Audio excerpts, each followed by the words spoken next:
এটা কিন্তু আবার রাজ্যসভার জন্য কিন্তু প্রযোজ্য না।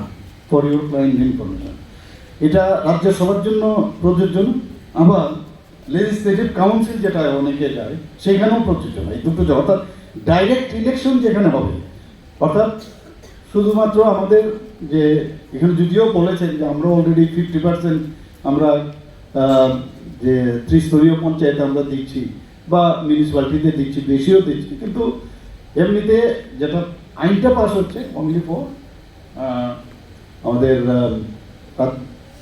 লোকসভা এবং বিধানসভার জন্য, কিন্তু রাজ্যসভা বা এখানে কাউন্সিল যেটা আছে তার জন্য প্রযোজ্য হয়। আজকে এখানে পুরো ডিটেলস আলাপ হয়েছে। আমরা ত্রিপুরা সরকার তো মহিলাদের আর্থসামাজিক উন্নতি এবং তাদের সুরক্ষার ধারাবাহিকভাবে প্রচুর কাজ আমরা করেছি। দেখুন, মেইন হচ্ছে মহিলাদের সুরক্ষা দেওয়া। এখানে এনসিআরবির যে তথ্য সেখান থেকে দেখা গেছে 2010 থেকে 2016 পর্যন্ত প্রতি বছর এই রাজ্যে মহিলাদের বিরুদ্ধে যে সংগঠিত অপরাধ তার সংখ্যা ছিল 1000-এরও বেশি। আর এবার এনসিআরবি অর্থাৎ ন্যাশনাল ক্রাইম রেকর্ড ব্যুরোর সর্বশেষ তথ্য অনুযায়ী 28টি রাজ্যের মধ্যে ত্রিপুরার স্থান হচ্ছে সর্বনিম্নের দিক দিয়ে 8ম স্থানে। তাহলে আমরা চেষ্টা করছি কেন নিচে না আমরা নিয়ে আসবো, তো সেই চেষ্টা আছে। এবং ত্রিপুরার মধ্যে যদি সব প্যারামিটার আমরা দেখি, আমরা 3rd পজিশনে আছি আজকে, সর্বনিম্ন দিক দিয়ে আমরা 3rd পজিশনে, সব মিলে বডিলি বা অন্যান্য সমস্ত যেসব অপরাধ মিলে। আজকে উমেন এম্পাওয়ারমেন্ট একটা পলিসি আমরা কিন্তু ত্রিপুরাতে আমরা অলরেডি করেছি। এবং এই 35 বছর সিপিএমকেও আমরা দেখলাম, কংগ্রেসকেও 5 বছর দেখলাম, বা এর আগেও যোগ সরকারের আগে কংগ্রেস রাজত্ব করেছে। উমেন্সের যে এম্পাওয়ারমেন্ট তাদের করার যে উদ্যোগ, সেটা কিন্তু তাদের মধ্যে আমরা লক্ষ্য করিনি, কোনো সরকার সেটা দেখেনি, কিন্তু আমাদের সরকার আসার পর আমরা সেই কাজটা করছি। এখানে আমার পূর্ববর্তী বক্তা কল্যাণীজি অলরেডি বলেছেন যে 14ই মার্চ 2025-এ আমরা মুখ্যমন্ত্রী কন্যা আত্মনির্ভর যোজনা ছাত্রীদেরকে যাতে আরও তারা মানে উৎসাহিত হয় তার জন্য আমরা স্কুটি দিয়েছি প্রায় 140, মানে 100 দিয়েছি টিএসবি ত্রিপুরা আমাদের যে বোর্ড আছে ত্রিপুরা স্কুল এডুকেশন বোর্ড, সেটা আমরা করেছি। আরেকটা আবার যারা সিবিএসসি আছে, central board of secondary education, তাদেরও যারা ওই 125টা যে আমাদের বিদ্যাজ্যোতি আছে তাদের জন্য আমরা 40টা দিয়েছি, অর্থাৎ তারা যাতে আরও বেশি খুশি হয়। 1,22,000-এর মতো ছাত্রীকে আমরা বিনামূল্যে, যারা ক্লাস 9-এ পড়ে তাদেরকে আমরা দিলাম।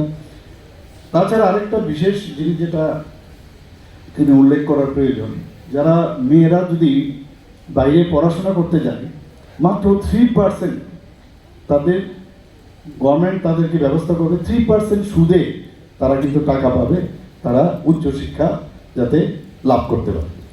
আমরা এর আগেও আমার মনে আছে রাজীববাবু বলেছেন অলরেডি, সমস্ত আমাদের যে কলেজগুলো আছে সেখানে সমস্ত ধরনের ফিস, মানে ভর্তির থেকে আরম্ভ করে উন্নয়ন ফিস থেকে আরম্ভ করে পরীক্ষা সংক্রান্ত সব ফি আমরা মুকুব করে ভাইফোঁটার সময় সেটা আমরা করেছিলাম যখন প্রথম মুখ্যমন্ত্রী আমি হই। 45 জন মহিলাকে আমরা ড্রাইভিং লাইসেন্স আমরা দিয়েছি। শুধু ড্রাইভিং লাইসেন্স না, ওনাদের এই ড্রাইভিং লাইসেন্সের পরে তাদেরকে যা যা মানে প্রশিক্ষণ তো দেওয়া প্লাস ড্রাইভিং লাইসেন্স ফ্রি আমরা আমাদের এই ব্যবস্থা করেছি আমরা ত্রিপুরা সরকার। এখানে টোল ফ্রি, আমরা বলছি টোল ফ্রি যেটা নম্বর 181, আমি জানি না এখানে অনেকে আপনারা ট্রাইও করতে পারেন, যে কোনো বিষয় আপনাদের যদি প্রয়োজন হয়, তাৎক্ষণিক ইমার্জেন্সি এখন হয় দরকার, সেটা কিন্তু আপনারা নিজেরও বলবেন, অন্যদেরকেও বলবেন যে 181-এ ফোন করার জন্য। এবং এটার যে সিস্টেমটা খুব স্ট্রং, কিন্তু সাথে সাথে সেটা আপনারা পাবেন।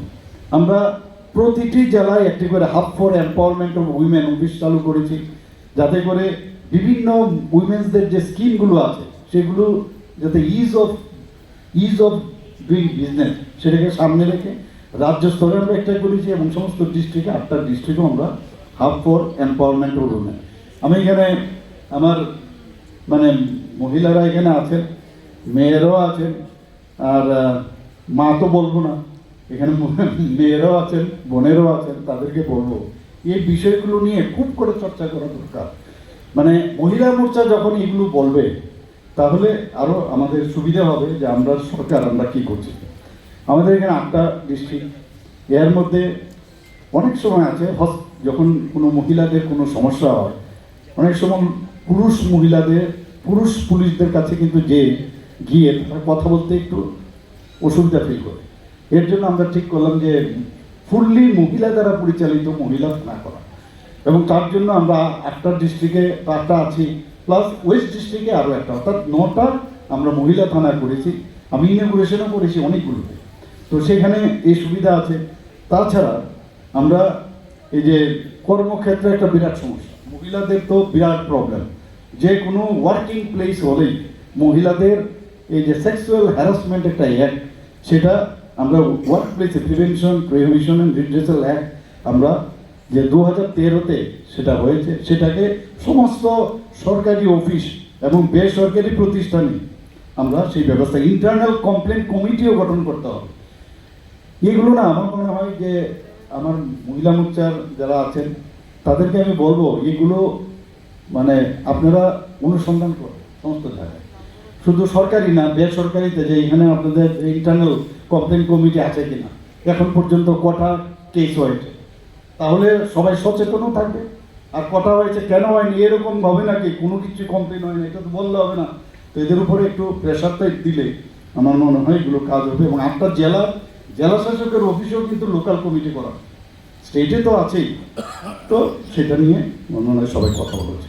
আমরা মহিলা ও কন্যা সন্তানদের জন্য রাজ্য সরকারের প্রায় 8 রকমের বিভিন্ন সামাজিক সুরক্ষা ভাতা আমরা দিচ্ছি, বিস্তর এখানে আলোচনা হয়েছেন। আমরা পঞ্চায়েত নির্বাচনে আমি মনে আছে মাননীয় প্রধানমন্ত্রী যে সাথে আমি দেখা করেছিলাম, তখন ঠিক পঞ্চায়েতের ত্রিস্তরীয় পঞ্চায়েতটা হয়েছে ঠিক এমন সময় কোনো কারণে গিয়েছিলাম, তখন আমরা বললাম যে পঞ্চায়েতে তো আমাদের রেজাল্ট এরকম। উনি বলছেন যে अरे ऐसा बनाना महिला पूरा महिला से पंचायत बनाना तो उससे अच्छा लगे। तो আমি ইন্সপায়ার্ড হলাম এসে এখানে। আপনারা জানেন যে 4টে পঞ্চায়েতে ইভেন সেখানে অফিসার যে আছে আমি সেখানে মহিলা অফিসার কিন্তু পাঠিয়েছি। আমাদের 4টে অলরেডি সম্পূর্ণ যে পঞ্চায়েত, 4টি গ্রাম পঞ্চায়েত সমিতি সম্পূর্ণভাবে মহিলার দ্বারা পরিচালিত। এখানে যারা আছেন অনেকে জানেন এটা, বিশেষ করে খুব সম্ভব গুমতি ডিস্ট্রিক্টে এটা প্রথম শুরু হয়েছিল। এখানে পিঙ্ক টয়লেটের কথা বলেছে রাজ্যবাবু। পিঙ্ক টয়লেটের মেইন যে উদ্দেশ্য সেটা হচ্ছে আপনারা জানেন এটা modesty of the women is very important. তাদের রাস্তাঘাটে বেরোলে দেখা গেল কমন বাথরুম এবং কমন বাথরুম বা টয়লেট থাকে, অনেকে যেতে একটু দ্বিধাগ্রস্ত থাকে। আমরা চাইছি একটা মডেল এই ধরনের পিঙ্ক টয়লেট। আমি অফিসারদের বলেছিলাম মানে কিভাবে করা যায়, তো ওরা মডেল বানিয়ে আমার কাছে এনেছেন যে এটা দেখা গেল এন্ট্রি পয়েন্ট সামনের দিক থেকে, তো ওনারা বলছিলেন যে পেছন দিক থেকে এন্ট্রি পয়েন্ট করবেন। আমি না, এটা এন্ট্রি পয়েন্টটা পেছন দিয়ে করলে মানে বেটার হবে, আপনার সাইড থেকে করুন। তো সাইড থেকে করে তাহলে, কারণ পেছনে গেলে আপনারা বুঝেন মহিলাদের আমি মডেস্টি করতে তাদের মানে নিরাপত্তা দিতে চাই, তো বেটার লেফট। এবং সামনের দিকে অ্যাডভার্টাইজমেন্টের মতো করে সেখান থেকেও তো আয় করতে পারবে, মানে অ্যাডভার্টাইজমেন্টেরও সুবিধা থাকবে। এত সুন্দর বানিয়েছে মডেলটা, এবং এই খরচ দিয়েই কিন্তু এটা মেনটেন করা যাবে। এবং পিঙ্ক টয়লেটের সেটাও কিন্তু আগামী দিন সেটা, এবং মেনটেন্যান্স কীভাবে হবে, পরিষ্কার পরিচ্ছন্ন বারবার সেটাকে পরিষ্কার রাখা। আপনারা দেখবেন যখন এয়ারপোর্টে আপনারা যান, বহু এয়ারপোর্টে কন্টিনিউ সামনে টয়লেটে গেলে সাথে সাথে কেউ না গিয়ে আবার পরিষ্কার করছে, এরকম যখন হয় তবেই কিন্তু সেখানে ঢুকে। তো মেয়েরা এবং যারা মহিলারা আছেন বা বাচ্চা তাদেরকে নিয়ে ওই পিঙ্ক টয়লেটের মেইন উদ্দেশ্য যে দূর থেকেই বোঝা যাবে it is for me and you use me, এই যে বিষয়টা সেটা হবে। এর জন্যে আমাদের এটা তৈরি করছি আমরা। এখানে TRLM এর ব্যাপারে কথা বলেছেন, অলরেডি প্রায় 4,84,000-এর মতো TRLM আমাদের আছে। শহরেও যে TULM এর মধ্যেও প্রায় 5,941, প্রায় 63,743 মহিলা এর মধ্যে যুক্ত হয়েছে, অর্থাৎ 5 লক্ষ। লাখপতি দিদি আমরা মাননীয় প্রধানমন্ত্রীর যে ড্রিম প্রজেক্ট, এখন লাখপতি দিদি আমাদের টার্গেট ছিল কত, আমরা 100% যেতে হবে, অর্থাৎ 1,18,000-এর মতো আমাদের টার্গেট ছিল। সেই জায়গায় এখন 1,14,000 আমরা করেছি। 8,000 করেছিল, অর্থাৎ 15% আমরা কিন্তু সেখানে সাকসেস হয়েছি। এবং আরও বেশি যাতে এই আরও বেশি যাতে হয়, প্রায় 50,000 যাতে আরও বেশি লাখপতি দিদি করা যায়, তার জন্য আমাদের একটা চিন্তা ভাবনা রয়েছে, তার জন্য কাজ চলছে। এখানে আজকে এসএসজি গ্রুপ আমাদের জন্য একটা প্রাউড।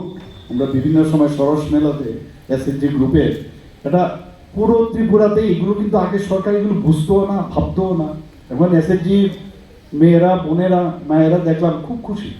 এবং সেখানে আপনারা শুনে খুশি হবেন, এই যে এনপিএ যে টাকাটা ব্যাংক থেকে দেওয়া হচ্ছে, বড় বড় ব্যবসায়ীরা পর্যন্ত এনপিএ হয়ে যায়, অর্থাৎ ঠিক সময় টাকা দেয় না। অথচ আমাদের যে মেয়েদের তাদের দেওয়া হচ্ছে মাত্র 1% এনপিএ, ভাবুন 1% প্লাস। এটা একটা সাংঘাতিক বিষয়। এর জন্য ব্যাংক থেকে টাকা দিচ্ছে। আমাদের অলরেডি যে 746 কোটি টাকার মতো ফান্ড আমরা এই সরকার দিয়েছে তাদেরকে শক্তিশালী করার জন্য।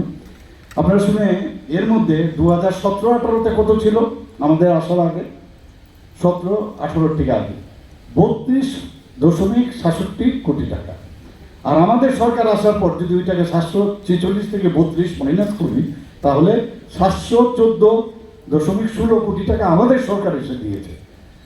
চিন্তা ভাবনা, আমাদের ইচ্ছা, সেটার উপর আমাদের ডিপেন্ড করবে। প্রথমে যে আমাদের 33% ছিল না, আগে আমরা 10%